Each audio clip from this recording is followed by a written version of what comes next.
नमस्कार दोस्तों, मेरे चैनल जुडिशियल व्यू में आपका बहुत-बहुत स्वागत है। आज आपको हम 5 ऐसे केसेस के बारे में बताएँगे जो आरक्षण से संबंधित है और आपकी परीक्षा के लिए बहुत महत्वपूर्ण होने वाले हैं। जी हाँ, 1951 में पहला केस आया था state of Madras versus Champak Dorairajan, जिस केस में जो है पहली बार ये बताया गया कि शिक्षा के क्षेत्र में आपको जातिगत आरक्षण नहीं दिया जाएगा। जी वर्सेस स्टेट ऑफ मैसूर 1962 का है, जिसमें ये बताया गया है कि व्यक्ति आरक्षण जो होता है ये 70-80% ना होकर के 50% की लिमिट इसकी तय की गई। केस है Indira Sahni versus Union of India का केस। इसमें 2 बिंदुओं को तय किया गया है। पहला बिंदु ये था कि व्यक्ति को आरक्षण 50% से अधिक नहीं दिया जाएगा किसी भी स्टेट को, और दूसरा सबसे इम्पोर्टेंट बिंदु ये तय किया गया है कि जो क्रीमी लेयर है, यानी कि पहली बार इसमें क्रीमी लेयर कॉन्सेप्ट शामिल किया गया, जिसमें ये बताया गया जो फाइनेंशियली वेल ऑफ हैं ऐसे व्यक्तियों को आरक्षण नहीं दिया जाएगा।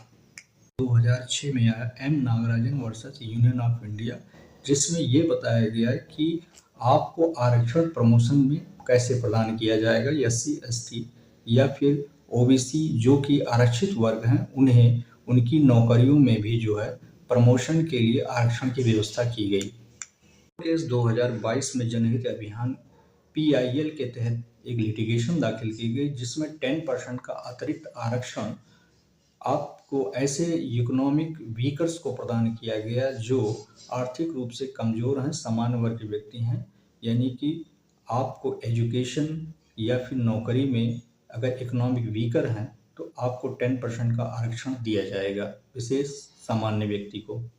इस तरह से हमने देखा कि ये 5 इम्पोर्टेंट केसेस जो रिजर्वेशन के से संबंधित हैं, बहुत ही इम्पोर्टेंट है। HGS, यूपी सिविल जज या फिर जो है किसी भी स्टेट का सिविल जज HGS हो, APO हो, ये रिजर्वेशन से मुकदमे जो भी डिसाइडेड हैं, अक्सर ये किसी न किसी मुकदमे में एक आध केसेस का जिक्र हो ही जाता है। और लॉन्ग आंसर जब हम मेंस में लिखते हैं तो रिजर्वेशन से संबंधित जब कोई ऐसे आता है या कोई इस तरह का कोई भी क्वेश्चन बनता है जिसमें इन केसेस को हम शामिल करते हैं और इनके कॉन्सेप्ट को पूरी तरीके से अपने आंसर में लिखते हैं, जिससे अच्छे अंक प्राप्त होते हैं। आपको हमारे चैनल में ऐसी ही महत्वपूर्ण चीज़ें परीक्षा से संबंधित अच्छे नॉलेज आपको मिलते रहेंगे और हमारे चैनल में को नियमित आप देखते रहें। धन्यवाद।